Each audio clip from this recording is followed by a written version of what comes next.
by Rogan Ravenheart, something possibly from one of my 3 missing broadcasts early on in my career. During the great uploading, where I was porting all of my work from Discord to SuperTube, they didn't exactly trust me yet, and limited me to 10 videos a day. Yeah, and you guys thought 2 a day was extreme, didn't you? But I did manage to get it all up on the platform except for 3 lost broadcasts, which I might or might not get to someday. I've got plenty on my plate to deal with as it is.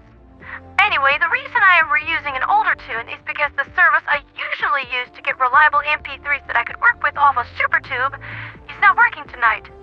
All I'm told is that it's a back-end error. Hopefully this will clear up in a day or so, and if not, I've got a plan B in mind. It's just not as elegant or easy for me as plan A. My technical woes aside, the evening news. Trandor looks like it's almost done with the standard issue planetary cleansing, and only has a few hours left before it is the rightful property of Super Earth once more, as it should be. This will open the way to the planet Peacock, also within the Sten sector, which is likely going to be very, very popular because it's basically Malevelon Creek with bugs, and I imagine divers are going to be a nostalgic bunch. Seriously, go talk to a Western Fronter about the creek sometime. You'll be lucky if you could escape within an hour. However, attacking this planet is also a really bad idea because planetary scans indicate that Peacock has a decay value of 2.5% an hour, and we have Pandion at home. Far better targets are Partion with 1.5% decay, but planetary conditions are Hellmire 2 Electric Boogaloo, and the ever-lethal Gacrux, so odds are good that the next target of the Liberation Fleet is probably going to be the latter. On the Western Front, there are a few soft targets ripe for the harvest. Claorell is nice and softened up and looks ready to topple within the next couple of days. Clasa is another such target with only 1% decay per hour, making it much easier to pluck than anything the TQZ has on the menu. However, it's a bot planet, so poor form, and it's unlikely to be picked. Now, before I close the show out, I want to speak on some initial testings of the new dog breath drone. A friend of the show, Not, pointed out that this drone is what makes the advanced filtration passive necessary instead of a luxury. Guard dogs have always been really prone to friendly fire, and this thing is aggressive.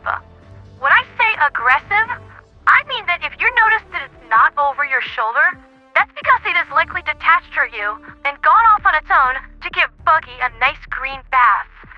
Its engagement range is fairly short, only 12 meters, but once active, it will absolutely not stop until it runs out of bug spray or its target is dead. That's not to say that this is, in any way, a replacement for the bullet flinger or the laser hose drones. It's still a chemical sprayer, which means it's more about applying a debuff than outrightly killing its target, so it's not going to rack up a 127 million bug kill streak no matter how hard it tries, and it really does try. Think of it more like a helper, another helldiver floating over your shoulder with a miniaturized sterilizer watching your back. Its ammunition is finite, much like the bullet chucker, and eventually the backpack will run dry, but it can be refilled from supply packs and ammunition boxes. There's a fair amount of bug spray in your pack, so it's not going to run out and be a useless stratagem like the bullet guard dogs bad old days. It's just a limitation to keep in mind. That's been Liberty's latest with me, ponderatheradioangel. Tomorrow, depending on how much metal grind time we can get in, I'll be covering the stim pistol, which I've already heard some very good things about. I have always liked being more of a support role than a main character, and every good MMO raid needs a tank, a damage dealer, and a healer, which I am more than happy to provide as.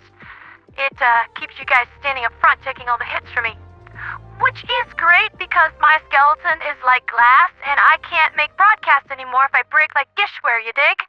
For liberty, for freedom, for democracy, and for Super Earth.